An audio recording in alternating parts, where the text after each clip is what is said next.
हज़रत इज़राइल अलैहिस्सलाम ने अपने रब का हुक्म पूरा करके मिट्टी पेश की तो उनकी इताअत पर अल्लाह ताला ने उन्हें एक अजीम जिम्मेदारी अता फरमाई। इरशाद हुआ कि तुम इंसानों की रूहें कब्ज़ करने के जिम्मेदार होगे। ये सुनकर हज़रत इज़राइल अलैहिस्सलाम ने निहायत अदब से अर्ज़ किया कि ए मेरे रब, जब मैं ये फरीज़ा अंजाम दूंगा तो लोग मुझसे नफरत करेंगे, हर मौत का सबब मुझे समझेंगे और मुझ पर इल्ज़ाम रखेंगे। अल्लाह ताला ने फरमाया कि तुम इस बारे में परेशान ना हो, मैं हर मौत के लिए एक ज़ाहिरी सबब मुकर्रर कर दूंगा। कोई बीमारी के जरिए दुनिया से जाएगा, कोई हादसे के जरिए और कोई बुढ़ापे के सबब। यूं लोग इन ज़ाहिरी असबाब को देखेंगे और तुम्हें मौरिद इल्ज़ाम नहीं ठहराएंगे। ये सुनकर हज़रत इज़राइल अलैहिस्सलाम के दिल को इत्मीनान हासिल हुआ और उन्होंने इस जिम्मेदारी को पूरी रज़ा के साथ कबूल कर लिया। इसके बाद फरिश्तों ने हुक्म इलाही के मुताबिक इस मिट्टी को ज़मीन के एक मखसूस मकाम पर रख दिया। वक्त गुजरता रहा, कभी बारिश उसे नरम करती, कभी सूरज की तपिश उसे सख्त बनाती और यूं वो मिट्टी मुख्तलिफ हालतों से गुजरती रही। एक तवील अरसे के बाद अल्लाह की कुदरत से इसी मिट्टी से एक मुकम्मल इंसानी जिस्म तैयार किया गया। यही वो जिस्म था जो आगे चलकर इंसानियत का आगाज बनने वाला था। फिर हुक्म हुआ कि इस जिस्म को जन्नत में मुंतकिल किया जाए। फरिश्तों ने इंतहाई अदब के साथ उसे उठाया और जन्नत में लाकर रख दिया। वहां वो जिस्म एक मुद्दत तक बेजान रहा। फरिश्ते उसके करीब आते, गौर करते और एक दूसरे से कहते कि यही वो मखलूक है जिसे जमीन पर खिलाफत दी जाएगी। लेकिन इसी मंजर के दरमियान एक और कैफियत भी मौजूद थी। अज़ाज़ील, जो उस वक्त तक अपने इबादत और मकाम की वजह से नुमाया था, इस जिस्म को देखकर तकब्बुर में मुब्तला हो जाता। वो उसे हकीर समझता, उसका मजाक उड़ाता और तंजिया अंदाज इख्तियार करता। इसके मकाम की वजह से कोई फरिश्ता उसके सामने कुछ कहने की हिम्मत न करता। मगर उसके अंदर पैदा होने वाला यही गुरूर आगे चलकर एक बड़े अंजाम का पेश खैमा बन रहा था।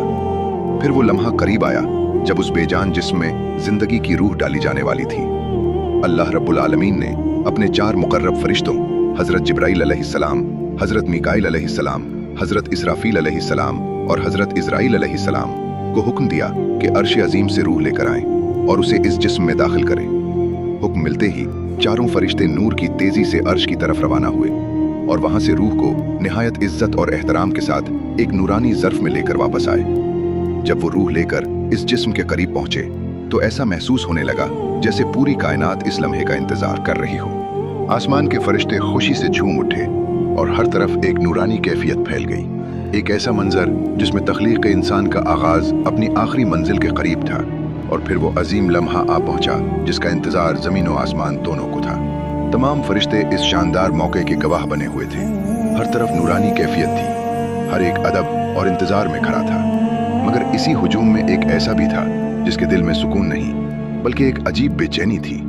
वही अज़ाज़ील, जिसके अंदर तकब्बुर की एक चिंगारी भड़क उठ चुकी थी और वो अल्लाह के उस फैसले से खुश नहीं था। फिर हुक्म इलाही हुआ कि रूह इस जिस्म में दाखिल की जाए। जैसे ही हज़रत आदम अलैहिस्सलाम के जिस्म में रूह दाखिल हुई, एक बेजान वजूद में जिंदगी की लहर दौड़ गई। आंखें खुल गईं, हाथ पांव हरकत में आ गए और वो आहिस्ता आहिस्ता उठकर बैठ गए। ये सिर्फ जिंदगी नहीं थी, ये इंसानियत का आगाज था।